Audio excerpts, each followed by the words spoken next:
प्रभु यीशु मसीह को महिमा मिले। 8:7-7 के बाइबल स्कूल में फिर एक बार स्वागत है। आज अध्याय 12 में भारत के विकास या भारत के पुनर्जागरण में मसीहत का योगदान के विषय में हम लोग सीखेंगे। भारत के विकास यानी कि क्या बोलना चाहिए, हिंदू नेतागण जो अपने अपने धर्म के पॉलिसीज और फिलॉसफीज को लोगों तक पहुंचाने के लिए बहुत काम किए जैसा स्वामी विवेकानंद जैसे लोग। लेकिन भारत देश को विकसित करने के लिए ज्यादा कुछ वो लोग नहीं कर पाए, क्योंकि वो वही धर्म के हैं। जैसा सती प्रथा, बच्चों का शादी, बच्चे शादी करने के बाद पति मर गया तो बच्चा विधवा और उसका शादी नहीं किया जाना। ये तो 1-2 दिन है, 3 है, लेकिन हजारों संख्या में ऐसी भारत को सर्वनाश करने वाली या बर्बादी की ओर ले चलने वाली कई सारे चीजें थे। तो हम लोग आगे देखते हैं, ना सिर्फ ये और इसके आगे भी, जैसा भारत को ऊंचाई की ओर ले चलने के लिए मसीहत का क्या योगदान रहा। 1-2 पॉइंट देखिए। वे जो यीशु मसीह की शिक्षाओं की प्रशंसा व सराहना करने वाले परंतु व्यक्तिगत रूप से मसीह को समर्पित नहीं हुए। ये हिंदू नेता है, लेकिन कुछ लोगों ने मसीह के प्रति क्या बोलना चाहिए, थोड़ा छाव था उनका, लेकिन व्यक्तिगत अनुभव नहीं। वे हिंदू नेतागण जो मसीह के प्रति बहुत ही तीव्रता व प्रबलता के साथ समर्पित थे, परंतु मसीही नहीं बने, न घर का न घाट का, बीच में रह गए।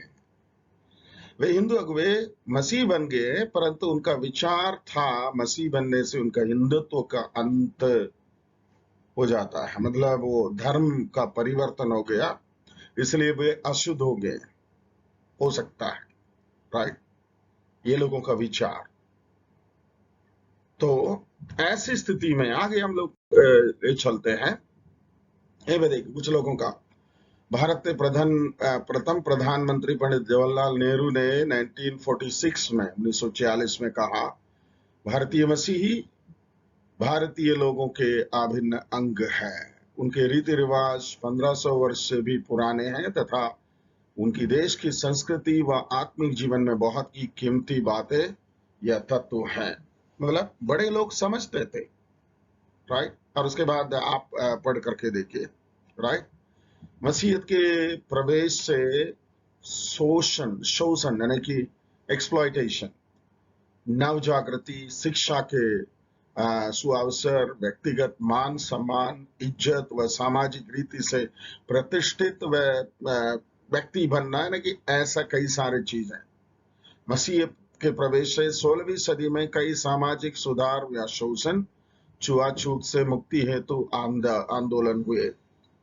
मसीह लोगों ने काम शुरू कर दिया। 1893 मद्रास नेटिव क्रिश्चियन एसोसिएशन की रिपोर्ट में कहा गया था कि मसीहत हमारे मध्य में चमत्कार को ले आई है। मतलब इससे पहले भारतीय विभिन्न समाजों के अंदर जो सामाजिक बुराइयां थी, उन सामाजिक बुराइयों को नाश करने के लिए और लोगों को स्वतंत्रता, कुलीनता, प्रतिष्ठित, तेजस्वी, उत्तम या प्रभावशाली मानव बनने के लिए मानवता के बीज बोए गए। चर्च समस्त मानव जाति की सहभागिता का स्थान है। मसीही सुसमाचार समस्त मानव जाति के लिए है। उन्होंने अनाथों, विधवाओं, कोढ़ियों, अछूतों, कन्याओं या महिलाओं के जीवन स्तर को सुधारने हेतु जन जागरण व संघर्ष किया, राइट? सो मसीही लोग सिर्फ आते ही सुसमाचार यीशु मसीह बोलते नहीं रहे, परंतु समाज की उन्नति, समाज की आशीष, समाज की भलाई उनके दिमाग में पहले से बैठा हुआ था, राइट? जैसा समाज को कैसा एक स्थिति से ऊंचाई की ओर ले चलना, जैसा विकसित देश अमेरिका देश है, इंग्लैंड है और कई सारे देश हैं जहां सब कुछ संपन्न है, अच्छा है, उसी लेवल में ले चलने के लिए इनके विचार रही। तीसरी पॉइंट देखिए, श्री रामपुर के तीनों मिशनरियों ने पश्चिम बंगाल में कन्या भ्रूण हत्या, सती प्रथा या बुराइयों के विरोध में जन आंदोलन किए।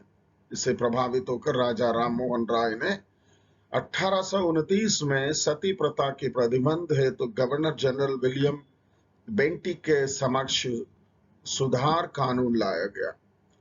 श्री रामपुर, उसका दूसरा नाम श्रीरामपुर है, ठीक है, श्री रामपुर पहले थी, अभी श्रीरामपुर है।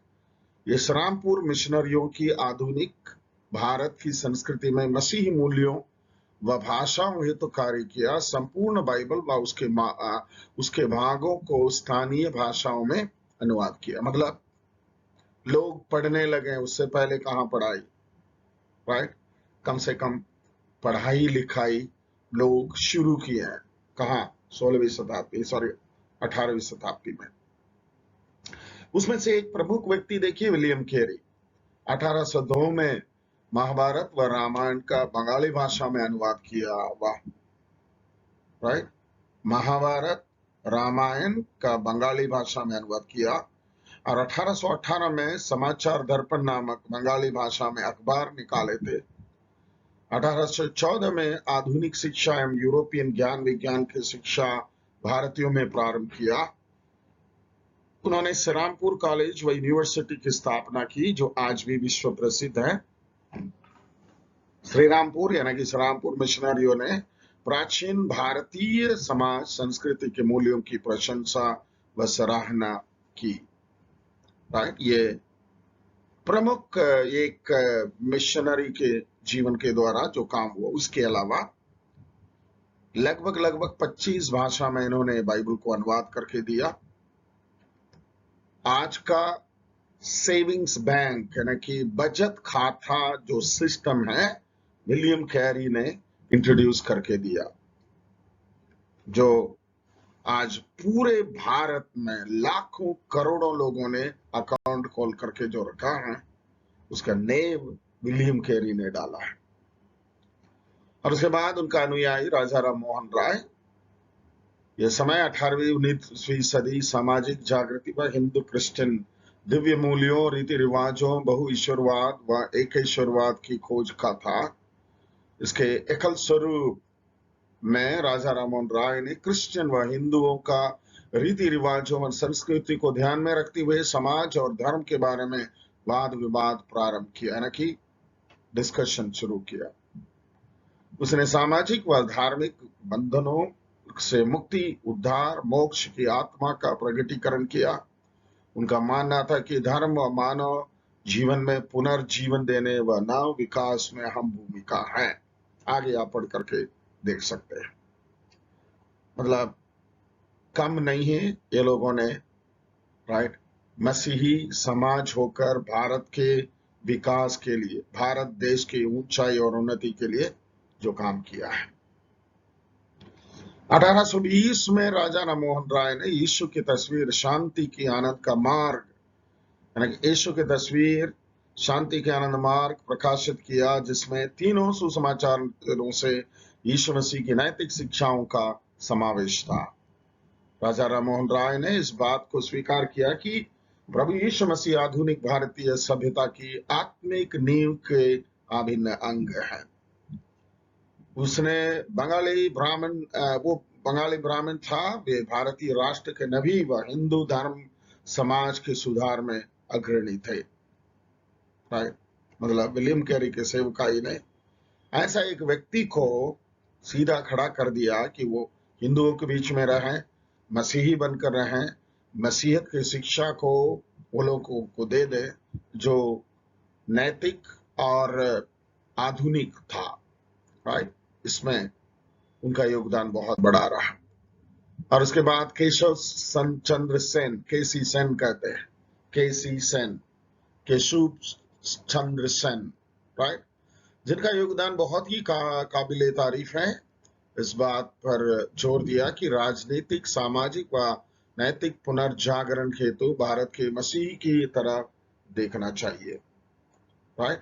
भारत को मसीह की तरफ देखना जरूरी है। ये हिंदू होकर उन्होंने सीधा बोला भारत को मसीह की तरफ देखना चाहिए, जरूरी है। क्षमा व स्व बलिदान को मसीही नैतिकता के दो मुख्य सिद्धांत के रूप में उन्होंने माना। यीशु जिस क्रूस पर मरे वह हमें स्वयं को अपने आप से इनकार करने हेतु हमारे जीवन में उत्तेजना पैदा करता है। ब्राह्मण समाज का था वो, लेकिन प्रभु यीशु मसीह के शिक्षाओं से बहुत प्रभावित रहा, राइट। और उन्होंने अनेक पुस्तकें लिखे शिक्षा के क्षेत्र में, और भारत को किस तरीके से ऊंचा उठाए ले जाना चाहिए उन्होंने बाइबल के आधार पर लोगों को शिक्षा देना शुरू की। और छठे नंबर में देखिए भारत के राष्ट्रपिता महात्मा गांधी। राष्ट्रपिता महात्मा गांधी ने प्रभु यीशु मसीह के क्रूस और उसके सिद्धांतों को, जैसे क्षमा, दुख उठाना और छुटकारे के प्रेम, राष्ट्र व किसी भी व्यक्ति जीवन के गंतव्य स्थान में पहुंचने का मार्ग है, बहुत अच्छा बोला उन्होंने, राइट। बहुत सारी चीजें सही सही भारतीय लोग समझने लायक उन्होंने बोला, लेकिन उन्होंने पूरा पूरा प्रभु यीशु मसीह को अपने जीवन में ग्रहण नहीं किया। मसीहत ने हिंदू धर्म के महान समाज सुधारकों जैसे रविंद्रनाथ टैगोर, स्वामी विवेकानंद, महात्मा गांधी, सर्वपल्ली राधाकृष्ण जैसे दार्शनिकों, यानी कि जैसा विवेकानंद, सर्वपल्ली राधाकृष्णन, इनको बोलते हैं दर्शन शास्त्री है, फिलोसोफर्स है, राइट। चुनौती दी कि वह प्रभावित किया। देश व करोड़ों लोगों में एकता, अखंडता, मानवता, प्रेम, भाईचारा, जाति, वर्ण, वर्ग, रंग, भाषा में हम सब एक हैं बोलने का एक नारा देश के लिए उन्होंने दिया। सब भारतीय हैं कि भावना का संचार हुआ। बहुतों के लिए मसीहत ने भारत में एक नया इतिहास रचा है। अगर आज कोई हमारे देश के अंदर बैठ करके ये है वो है बोल करके भारत देश को नाश करना चाहता है, इनमें से एक भी भारतीय उन्नति के लिए कोई काम नहीं किया। उस समय एकदम देखते रहे और अंग्रेजों को गुलाम रहे, और आज वो समझ रहे वही सबसे बड़ा राष्ट्रभक्त है, ठीक है। हाँ देखिए के एम बैनर्जी, पंडित रमाबाई सरस्वती, उपाध्याय, राइट, या उनको बंदोपाध्याय उपाध्याय भी कहते हैं, एन.वी. तिलक, ओके, नारायण वामन तिलक और अन्यों ने इस निष्कर्ष को पाया कि भारत के सामाजिक मूल्यों को मसीह व मसीहत से ही पूरा किया जा सकता है। एक जमाना था भारतीय अगुवे भारत देश को ऊंचाई की ओर ले जाना चाहते थे। वो लोगों को बोला कि अगर तुम जिंदगी में ऊंचा जाना चाहते हो तो ये देखो, भारत के सामाजिक मूल्यों को मसीह व मसीहत से ही पूरा किया जा सकता है, इसलिए मसीह की शिक्षाओं पर ध्यान दो, मसीह की ओर अपना ध्यान को लगाओ। 8वें नंबर में पंडित रमाबाई सरस्वती 1898 से 1922 तक वो जीवित रहे। पुणे खेड़े गांव ब्राह्मण से मसीही विश्वास में आई, जो प्रथम आधुनिक भारत की आजाद महिला थी और वह भारत की प्रथम महिला सामाजिक सुधारक थी। मसीह को स्वीकार करने के पश्चात रमाबाई ने कहा कि मैं बहुत ही खुश हूं कि मुझे एक ऐसा धर्म विश्वास प्राप्त हुआ है जिससे पुरुष स्त्री को एक होने का सौभाग्य दिया, जिसमें जाति, लिंग, वर्ण में कोई भेद नहीं है। ऐसे बड़े नेताओं ने तो बोल दिया है, लेकिन अफसोस की बात है आज के मसीही नेता लोग भी जाति, वर्ग, वर्ण, ये सारे चीजें देखने के लिए मजबूर हो गए हैं, राइट। मजबूर होकर शादी के टाइम में या फिर और किसी काम जब पड़ता है तब आकर के यहीं पे अटक जाते हैं, नहीं नहीं ये जाति हमें नहीं हो सकता है। ऐसा कई सारे चीजें लोगों के सामने हैं। के चलिए आते हैं, आगे बढ़ते हैं। और उसके बाद बचपन से ही अपने पिता अनंत शास्त्री की शिक्षा से रमाबाई संस्कृत भाषा की विद्वान बन गई। जब वो पूना में केशव चंद्र सेन व अन्य समाज सुधारकों से संपर्क में आई, तब वह प्रार्थना समाज की सदस्य बन गई।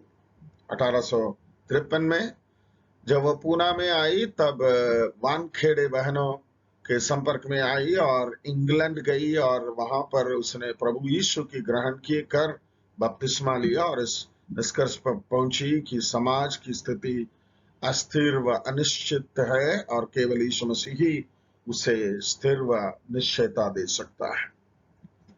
पंडित रमाबाई सरस्वती ने भारत में महिलाओं के उद्धार, मुक्ति या मोक्ष, महिला सशक्तिकरण हेतु जितना योगदान दिया है उतना ही किसी ने भी नहीं दी है। आज इसी की बदौलत भारतीय चर्च में बहुत सी महिला विश्वासी हैं। बहुत लोकप्रिय भारतीय मिशनरी थी। उन्हें आधुनिक भारत के निर्माण माता और एक आदर्श मिशनरी के रूप में माना जाता है। रमाबाई एक समाज सुधारक व लेक्चरर के रूप में जाने लगी। कलकत्ता विश्वविद्यालय के द्वारा उन्हें पंडिता सरस्वती की उपाधियां दी गई। अकाल के समय में हजारों महिलाओं को अपने जीवन दान व आश्रय दिया। आज भी उनके आश्रम खेड़ेगांव पूना के द्वारा सेवाएं दी जा रही हैं। मतलब उनका आश्रम और उनका चर्च उनके यानी कि मुक्ति मिशन के नाम से उन्होंने जो शुरू किया है, जो क्या बोलना चाहिए, ये देवदासी, शायद आपको मालूम है, कुरिन्थ नगर में अफ्रोडाइट्स का टेम्पल थी और वहां पे हजारों संख्या में मंदिर की वेश्याएं पाई जाती थी। वैसी ही भारत के अंदर भी देवदासियां यानी कि देव का दासियां पाए जाते थे, जो औरों के शोषण की गई थी। उन्हें बचाने का काम उन्होंने शुरू किया और उसके साथ साथ उन्होंने सेवकाई भी शुरू की। कई अनेक कलीसियाएं स्थापित हुए।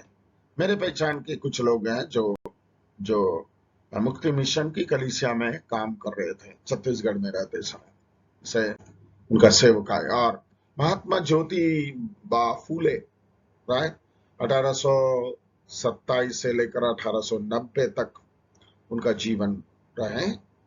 महात्मा ज्योतिबा फूले प्रभु यीशु मसीह की शिक्षाओं से बहुत ही प्रभावित हुए। प्रभु यीशु को स्वीकार व समर्पित नहीं किया। ज्योतिबा फूले माली जाति के थे, जो उस समय नीच शूद्र माना जाता था, और मसीह की शिक्षाओं को जाना, जैसा मसीह यीशु ने सिखाया कि जन्म से समस्त मानव मानव है और कि पद प्रतिष्ठा जन्म और जाति के आधार पर निर्धारित नहीं होती, लेकिन उसके नैतिक मूल्यों से है, राइट। तो इस विषय में आप आगे इनके बारे में आप पढ़ सकते हैं। मतलब जाने माने हस्तियां, यानी कि सस्ते किस्म के लोग नहीं थे, बहुत पढ़े लिखे, बहुत समाज में जो जिनका मान सम्मान था, जिनको लोग सुन सकते थे, ऊंचे स्थान में थे, वे सब एक चीज का रेकमेंड किया, भारत का सुधार, भारत का उन्नति, भारत की तरक्की। भारत अगर अगले पड़ाव में जाना चाहता है तो क्या होना चाहिए? मसीह को और मसीहियत को अपने जीवन के आधार बनाना चाहिए। सत्य की खोजकर्ता नामक संस्था का स्थापना किया इन्होंने, और उसने 1851 में पूना में हिंदू लड़कियों की शिक्षा हेतु प्रथम स्कूल खोला। School, right. उससे पहले पूना में स्कूल ही नहीं थी। ब्राह्मणवाद व्यवस्था के विरुद्ध संघर्ष किया। व्यक्तिगत रीति से कभी ब्राह्मणवाद का शिकार नहीं हुआ। उसके विचार व कार्यक्रमों को बाद कर्मवीर ब्यूरो पटेल के द्वारा आगे बढ़ाया, राइट। 1819 में शूद्र व अछूतों के कल्याण हेतु किया ये काम, राइट। मतलब पिछड़े लोगों के लिए क्या बोलना चाहिए, उनका उन्नति के लिए मार्ग ये लोगों ने दिखाया। लास्ट में देखते हैं नेहम्या गोरे, ये नहम्याह नाम सुनते ही आपको लगेगा ये क्रिश्चियन है, ठीक है, या फिर नेम चेंज किया हो।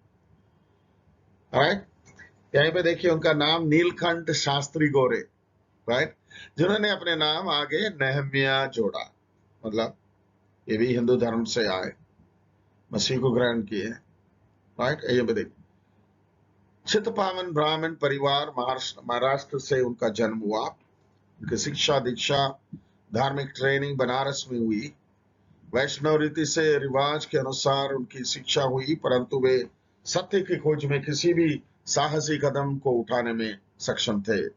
CMS Christian mission service missionary William Smith के द्वारा गोरे मसीहत को के करीब आए।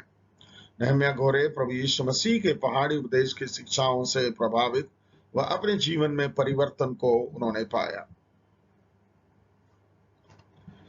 भारत में मसीह 2000 वर्ष पुरानी है तथा मसीह की शिक्षाओं महान आदेश मत्ती 28:18 से 20 के अनुसार प्रसार प्रत्येक जाति धर्म वर्ण वर्ग व क्षेत्रों में किया गया व जीवन के प्रत्येक क्षेत्र में परिवर्तन को पाया है। मत्ती 24:14 के अनुसार राज्य का यीशु समाचार सारे जगत में प्रचार किया जाएगा कि सब जातियों पर गवाही हो, तब अंत आ जाएगा। ये विश्वास रखने वाले नहम्याह गोरे, जिनका पुराना नाम नीलकंठ शास्त्री गोरे।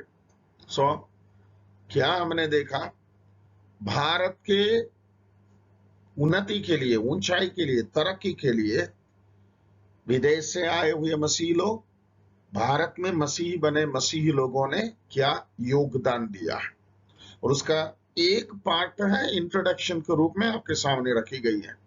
मैं आपको प्रोत्साहन देना चाहूंगा इस संबंध में या इस सब्जेक्ट के विषय में, जहां कहीं से आपको मटेरियल मिलेगा उससे सीखने का पूरा कोशिश करें।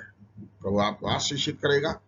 अगले सेशन में हम लोग मिलेंगे, तब तक परमेश्वर आपको आशीषित और धन्य रखें। Thank you so much.